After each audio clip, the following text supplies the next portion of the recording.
Yeah, I'm supposed to be a horror aficionado. I should know my Yeah, the Freddy's and first thing you Jasons. did was Yeah. look to your right and you said, Freddy. Yeah. They all run together after a while. Yeah, I mean, do you like horror? Do you love horror? You have to love horror. Yes, but it was an acquired taste for me. Really? Because when I first started, I didn't know that I was going to be in horror movies. So I just started working and acting. And then all of a sudden I was in one. And then I went, oh, that's cool. And then I did another one and that was cool. But it wasn't until I did Your Next that I went, oh, yes, that long after I started that I went, oh, these are my people. This is what I do. It took you that long? It took me that long. Well, I took a break from acting. So For years? For years, because I did Re-Animator from Beyond, my famous shopping mall. Puppet Master, blah, blah, blah. And then I got married and had kids and moved to San Francisco. And then I got a call out of the blue to do Your Next. And I worked with Adam Wingard and Amy Simons and Ty West. And That's a good movie.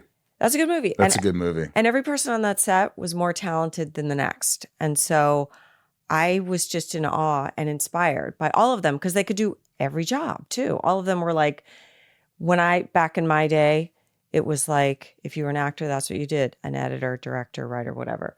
Now they do everything. Now they did everything. And it was so inspiring to me. And they were so lovely and wonderful. And I had such a great time that I said, oh, yes, I understand who these people are. I understand what I do. This is what I do. But honestly, everybody says like, oh, but I really want to direct or whatever. I'd love to do more comedy. So yes, I am a horror movie actress, but I'd love to do more comedy. Well, you're very funny. I think you're very funny. You have a great energy about you, your aura. Thank you. Yeah, I just noticed that about you. Now, I mean, I have so many questions. There's so many, so much about you that I want to get into, like how it all started, but I also want to talk about you took a break to sort of raise kids and have a family. Coming back must have been nerve-wracking to be in your first movie in quite some time. I was so scared. I can imagine. I was on the set and I was so nervous. Like I don't get nervous performing at all. And when I was younger, I did a lot of soap operas and that's very in the moment and you have to be performance ready and there's so much dialogue and it was like, whatever. But because I hadn't really worked in about 6 years, I did that movie and I just thought everybody was so talented that I hope that I was as good as they were.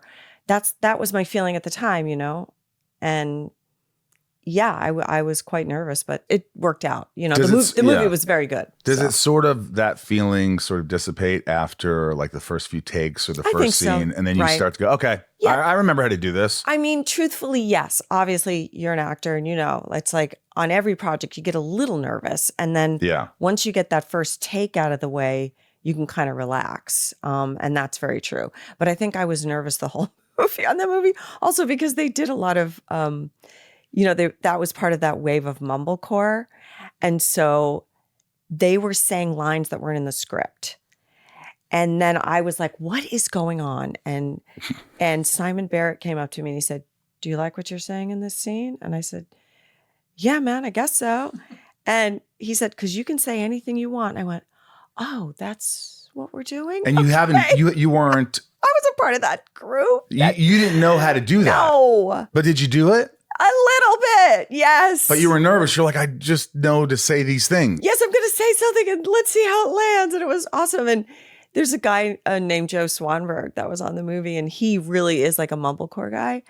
And he was, Mumblecore? Yeah. Have you heard that term before? Have you heard that, Ryan? Yes. I just thought like improv. I just think of, It is kind of improv. Yeah. Off the cuff kind of thing. Right. It's like people that write scripts or have stories, but it's not written in stone. So you can kind of riff off the other person and say whatever you want. I love that. It was super fun and freeing because I've also worked with directors that were very heavy-handed. And by the book. By the book and the script is everything. And you say to them, and one of these is Stuart Gordon, by the way. I was going to say Stuart Gordon. Yeah, because he came from the theater and I would say, I'm not really sure about this line. I'd like to maybe change it to this or change this word. And he'd say, no, you can make it work. And I'd say, yeah, but I don't know, it sounds a little more natural if I say it like this. And he'd say, no, I know you can do it, Barbara. And I'd be like, yeah, I can do it, but it's going to sound better if I say it a different way. But it's just, did it end up working out, or you're like, no, I should have done it my way? Listen, I always feel like if you work for a director, you're in that person's movie, and you just got to go with how they work. So I don't really know how to answer that question. Yes, I still feel like if I had been able to say what I wanted to say, for me, it would have made more sense. But for him, he's looking at it from a different point of view, and for him, it made sense. So, right. Yeah.